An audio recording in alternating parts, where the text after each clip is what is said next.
Les changements climatiques ne sont plus une menace lointaine. Ces effets se font de plus en plus sentir partout dans le monde, tandis que les États et leurs partenaires multiplient les stratégies pour éradiquer ce fléau. Dans cette émission, donc, nous allons vous parler des conséquences néfastes des changements climatiques ici en République française et nous allons parler de la solution envisagée, notamment à travers le développement de la finance carbone. Vous avez compris, sur les changements climatiques. À toutes et à tous, bonjour. Bienvenue à cette émission hebdomadaire consacrée aux informations environnementales. La caméra est assurée par Kevin Akoli Ibarra, l'infatigable et le leader. Tout de suite, ouvrons notre émission.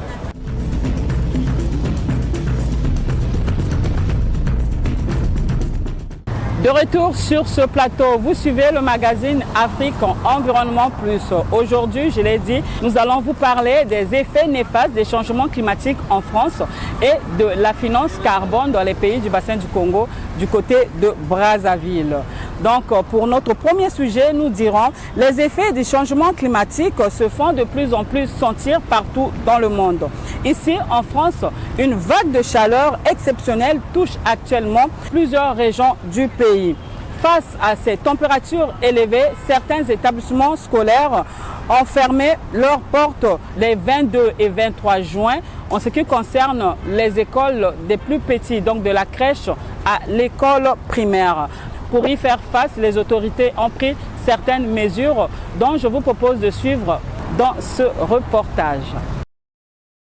Le soleil est écrasant, les températures battent des records et les épisodes de chaleur extrême se multiplient en France. Depuis plusieurs jours, le pays connaît une canicule intense qui perturbe le quotidien des populations et ravive les inquiétudes sur les conséquences du réchauffement de la planète. Pour les scientifiques, ces vagues de chaleur ne sont plus des phénomènes exceptionnels. Elles s'inscrivent dans une tendance de fond liée au changement climatique.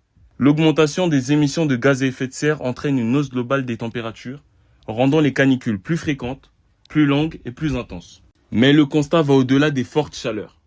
Les saisons semblent désormais de plus en plus imprévisibles. Tantôt il fait extrêmement chaud, pendant 1 ou 2 semaines, tantôt les températures chutent brusquement, au point que certains habitants ressortent encore leurs manteaux rangés en prévision de l'hiver, alors même que l'été est déjà installé. Cette instabilité climatique bouleverse les habitudes et fragilise davantage les populations. Oui, j'ai sorti le petit pull parce que c'est vrai qu'avec la petite brise, il fait un petit peu frais, enfin juste bien pour faire du vélo avec les enfants, c'est pareil, ils ont mis leur suite, mais on est bien. Les professionnels de santé alertent également sur les conséquences de ces variations brutales de température. Elles favorisent l'apparition ou l'aggravation de plusieurs maladies, notamment les problèmes respiratoires, cardiovasculaires, des déshydratations sévères et d'autres pathologies qui touchent particulièrement les personnes âgées, les enfants et les personnes souffrant de maladies chroniques. La semaine du 22 au 28 juin, les températures ont atteint et atteindront, voire dépassé les 40 degrés Celsius dans plusieurs régions de France. C'est de la folie. On avait 14 degrés la semaine dernière, on a grelotté et d'un seul coup, on n'en peut plus de chaleur. Donc oui, c'est inquiétant. Une chaleur exceptionnelle qui a conduit certaines autorités locales à prendre des mesures de précaution. Ainsi, plusieurs établissements scolaires accueillant de jeunes enfants ont temporairement fermé leurs portes les 22 et 23 juin afin de garantir la sécurité et de préserver la santé des élèves. On n'est pas sur une situation nouvelle et nous sommes sur une situation qui se reproduira au cours des années à venir. On le sait d'avance. Donc il faut adapter nos pratiques. Selon les spécialistes de la météorologie, cet épisode caniculaire est d'une intensité comparable, voire supérieure dans certaines régions, à la canicule historique de 2003, l'une des plus meurtrières qu'ait connue la France depuis l'après-guerre. Par sa précocité, sa durée et son intensité, cette vague de chaleur illustre une nouvelle fois les effets du réchauffement climatique et les bouleversements profonds que connaît désormais le climat. Dans ce contexte, les autorités sanitaires appellent à la plus grande vigilance. Elles recommandent de boire régulièrement de l'eau, même sans avoir soif, d'éviter les sorties et les activités physiques aux heures les plus chaudes, et de privilégier les endroits frais ou climatisés lorsque cela est possible. Il est également conseillé de fermer les volets et les fenêtres pendant la journée, puis d'aérer les habitations la nuit et tôt le matin. Le port de vêtements légers, amples et de couleur claire est recommandé, tout comme celui d'un chapeau ou d'une casquette et de lunettes de soleil. Pour rafraîchir le corps, des douches tièdes, des brumisateurs ou des linges humides peuvent être utilisés. Une attention particulière doit être accordée aux personnes les plus exposées aux risques liés à la chaleur. Il est important de prendre régulièrement des nouvelles des personnes âgées, des jeunes enfants et de toute personne vulnérable afin de prévenir d'éventuelles complications. Tout compte fait, cette canicule et ces dérèglements répétés rappellent que le changement climatique n'est plus une menace lointaine. Il est désormais une réalité qui transforme notre environnement, nos modes de vie et notre santé, appelant chacun à agir pour préserver la planète et protéger les générations futures.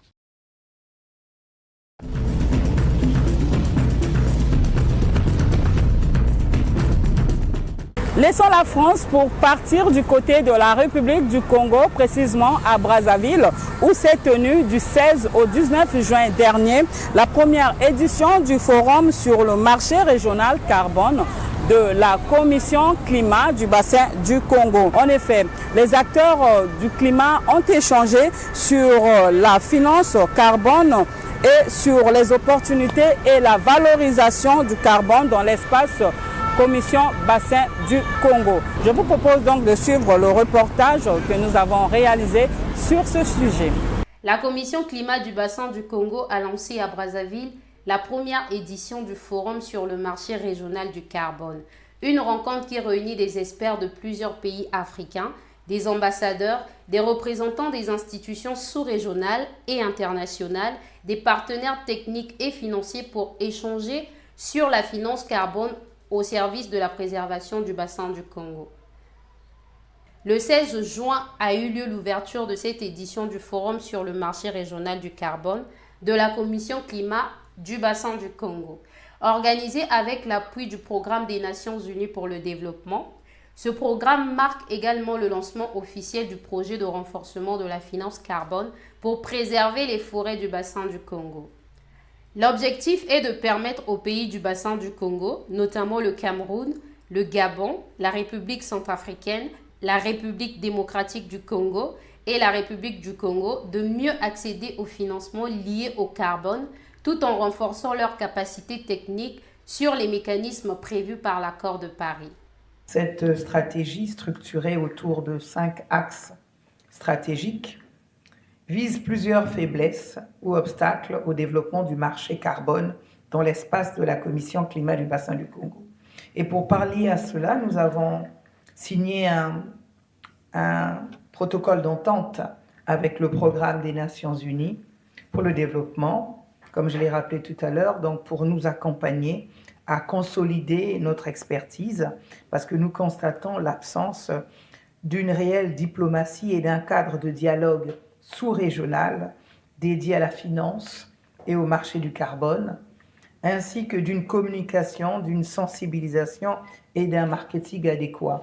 Mais là également, la Commission climat du bassin du Congo, avec sa future radio-télévision du bassin du Congo, outil donc de l'Union africaine, comblera très certainement donc ce déficit.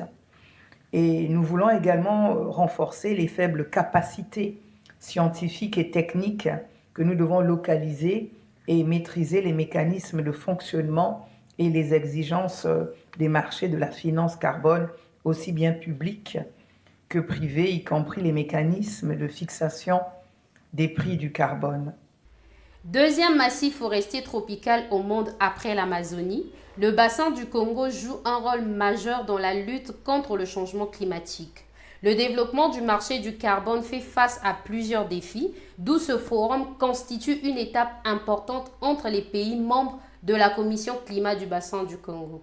Le PNUD, avec tous nos partenaires, dont la République du Japon, se réjouit de soutenir activement la consolidation et l'opérationnalisation du plan stratégique de la Commission du climat du bassin du Congo. Cette rencontre s'inscrit dans la continuité des importantes avancées enregistrées récemment par la Commission climat du bassin du Congo et le Fonds bleu pour le bassin du Congo. Le développement des marchés du carbone dans la sous-région demeure confronté à plusieurs défis structurels qui dépassent le cadre national. et appelle ainsi des réponses concertées et intégrées. Parmi ces enjeux figurent notamment la clarification du cadre juridique relatif au droit carbone, l'harmonisation des procédures d'approbation et d'autorisation des projets, la mise en place de registres interopérables. Au-delà des formations techniques, les travaux doivent aboutir à l'élaboration d'une feuille de route commune et à la mise en place d'une stratégie régionale harmonisée pour le développement du marché de carbone dans l'espace CCBC. Une démarche vise à concilier la préservation des ressources forestières, le développement durable et les opportunités économiques pour les États concernés. Je saisis vraiment cette occasion pour renouveler mes remerciements à M. Dieudonné Evoumekou, le président de la Banque de développement des États d'Afrique centrale, pour l'appui technique constant de la banque, qui est la banque qui porte mandat de la gestion fiduciaire donc de notre fonds. Nos États ont décidé de faire de la finance climatique et du marché du carbone une urgence dans les résolutions du Conseil des ministres de la Commission climat du bassin du Congo, organisée le 10 février 2026 à Brazzaville, dans le cadre des préparatifs de la première table ronde des bailleurs de fonds sur le financement du plan de financement du Fonds bleu pour le bassin du Congo, structuré, comme je l'ai dit, autour de 70 projets, dont les projets sur le carbone. À l'issue des travaux, les participants doivent adopter plusieurs recommandations destinées à l'accélération et à l'accès des pays du bassin du Congo au financement carbone et renforcer leur contribution à l'action climatique mondiale.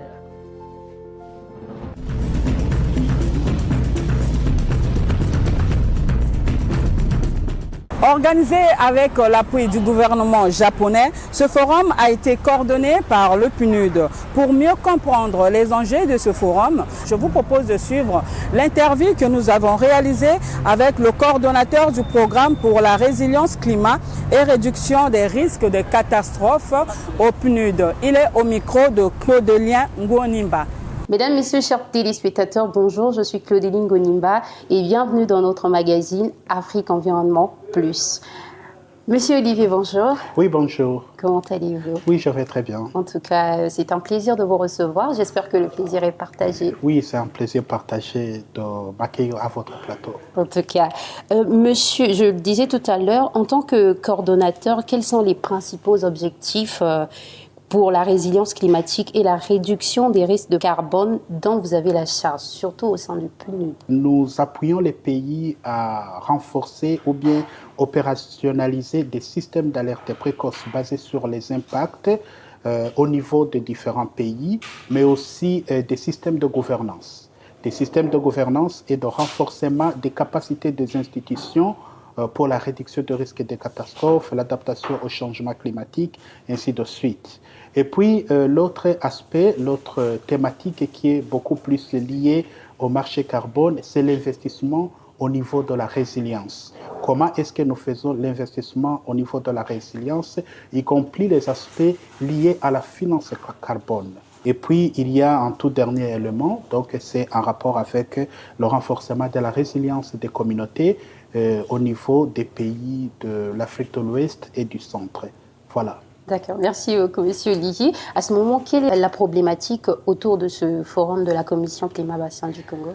Ouais, effectivement, il y a une problématique que je dirais très importante vu les progrès qu'ont fait déjà les pays. La première problématique, c'est que, d'abord, comme je le disais tantôt, ça rentre dans le cadre de ce que nous appelons finance et climat. Et quand on parle de finance et climat, c'est tout un concept qui demande la compréhension des pays. Et puis pour avoir accès, ce n'est pas uniquement avoir l'accès des ressources liées au marché carbone ou aux finances et climat, il y a un certain nombre de choses. Je vais parler très rapidement. Il y a 4 éléments. Le premier élément, c'est un rapport avec la préparation des pays. la planification de ces pays, l'accès de ces pays à ces ressources, l'utilisation et le rapportage. Maintenant, de manière beaucoup plus spécifique ou bien beaucoup plus pointue, dans le cadre du marché carbone, la problématique est liée à la préparation des pays. Les pays ne sont pas encore préparés, d'abord au niveau du cadre institutionnel. Les institutionnels ne sont pas d'abord clarifiés ou bien n'ont pas assez d'outils, même au niveau du cadre politique, qui permettent de fournir une vision claire sur la manière dont les pays peuvent tirer parti de cette composante de marché carbone.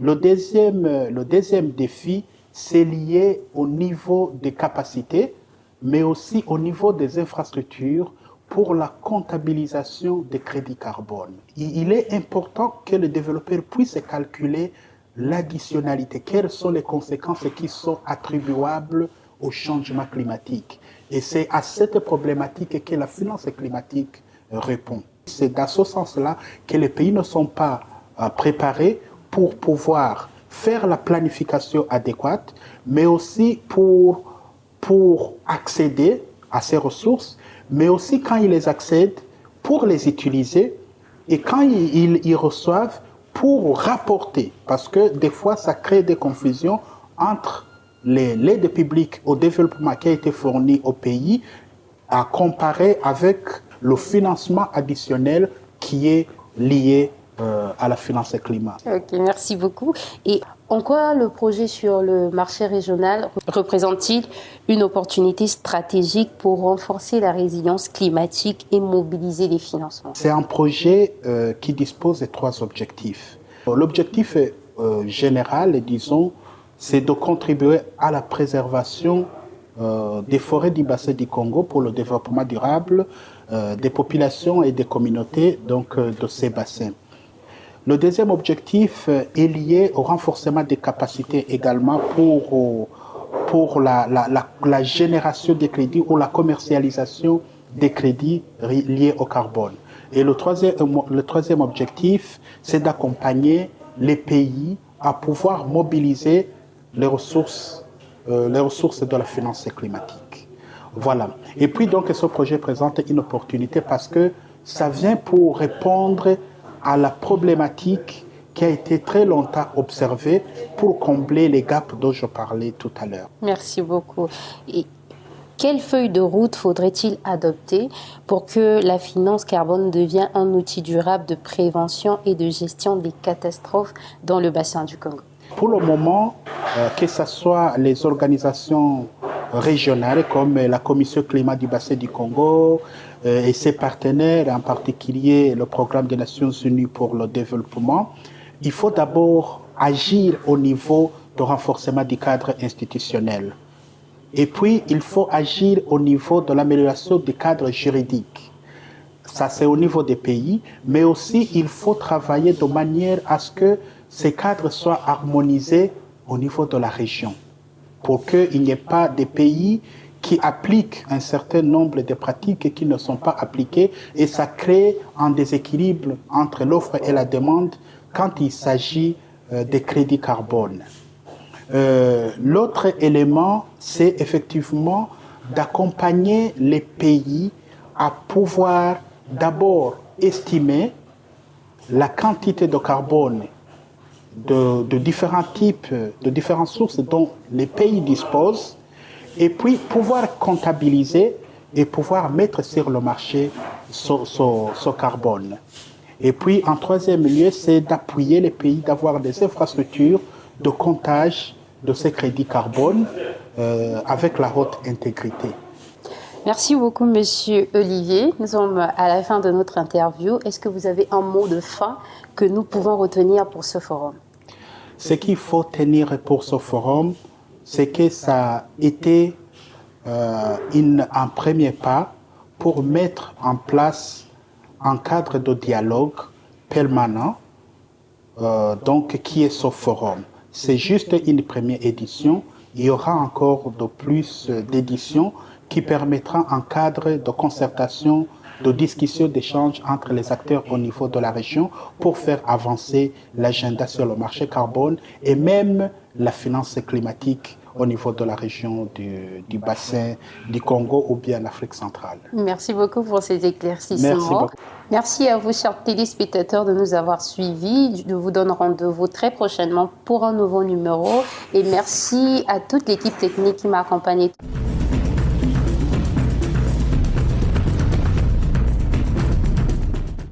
Poursuivons notre émission. Qu'est-ce que la finance carbone et le marché du carbone? Notre reporter Michel Mboussa a réalisé une interview avec un consultant en finance climat de PNUD. Je vous propose de suivre cet entretien. Mesdames et messieurs, bonjour et bienvenue sur le plateau de Afrique Environnement Plus. Nous recevons aujourd'hui M. Yohan Moussabou, consultant en finance climatique basé au Gabon. Bonjour monsieur. Bonjour madame. Vous êtes consultant en finance climatique. Pouvez-vous nous dire c'est quoi la finance climatique? La finance climatique est définie par l'ensemble des mécanismes financiers et les procédures financières qui permettent de financer des projets qui sont vertueux et qui vont dans l'optique et l'objectif de réduire l'impact carbone à travers la réduction des émissions carbone. Comment est-ce que ces politiques sont donc contextualisées dans les pays du bassin du Congo? Chaque pays du bassin du Congo, comme d'autres pays dans le monde, se sont engagés à l'horizon 2030 et au-delà à réduire leurs émissions de façon sectorielle dans tous les pans de l'économie. Et donc chaque pays a établi un diagnostic climatique et carbone. Où est-ce qu'il y a le plus d'émissions dans le pays? Quels sont les efforts à produire? Et quelles sont les politiques à appliquer pour réduire ces émissions-là? Vous êtes basé au Gabon et au niveau du Gabon, comment est-ce qu'on peut évaluer la mise en œuvre de ces politiques-là? Le gouvernement ne se laisse pas dorloter par ses acquis naturels.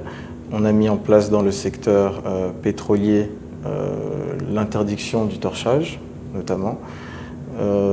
Dans le secteur forestier, qui est le deuxième pilier de l'économie au Gabon, il y a toute une politique de gestion durable des permis forestiers.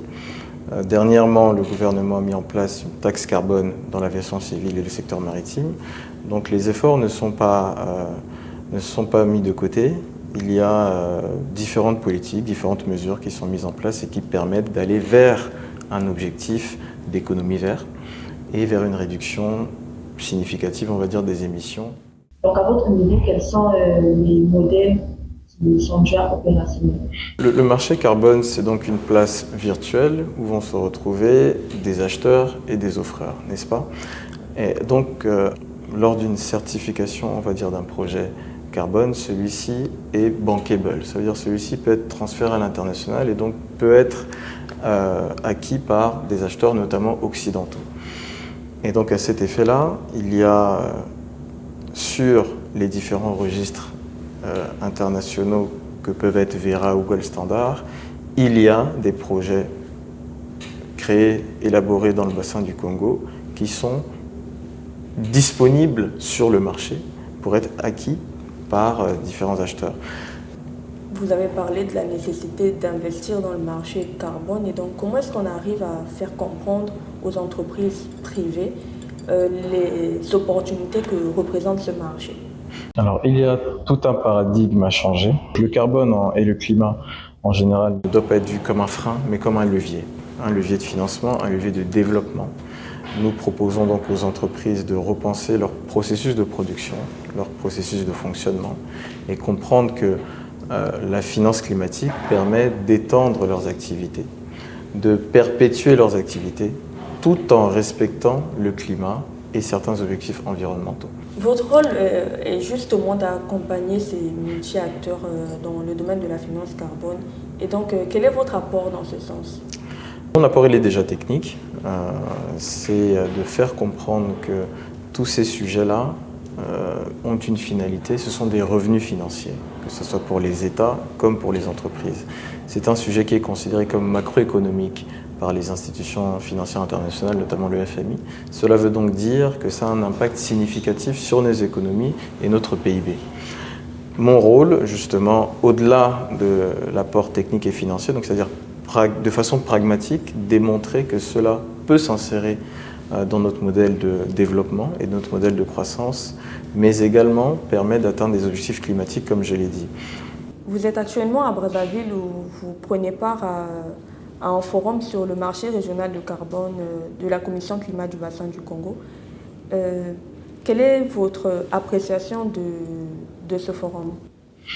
Alors, c'est une très très bonne appréciation que j'ai. C'est d'abord un honneur d'y participer. Il faut rappeler que la Commission climat pour le bassin du Congo est une entité supranationale qui a donc vocation à orienter les États sur les thématiques du climat dans le bassin du Congo. C'est donc une belle opportunité que nous ont permis le PNUD et la CCBC aujourd'hui pour que l'on puisse mettre en place différents jalons pour préparer l'avenir. Et nous sommes fiers qu'il y ait des institutions qui servent de catalyseurs pour ce sujet ô combien important et qui vont certainement modifier l'aspect écosystémique dans nos pays du bassin du Congo. Merci Monsieur Yohan Moussavou de nous avoir fait l'honneur de vous recevoir sur notre plateau. Je rappelle que vous êtes consultant en finance carbone et c'est moi qui vous remercie, madame. Merci. Merci chers téléspectateurs de nous avoir suivis sur le plateau d'Afrique Environnement Plus. Je vous dis au revoir et à bientôt pour un nouveau numéro.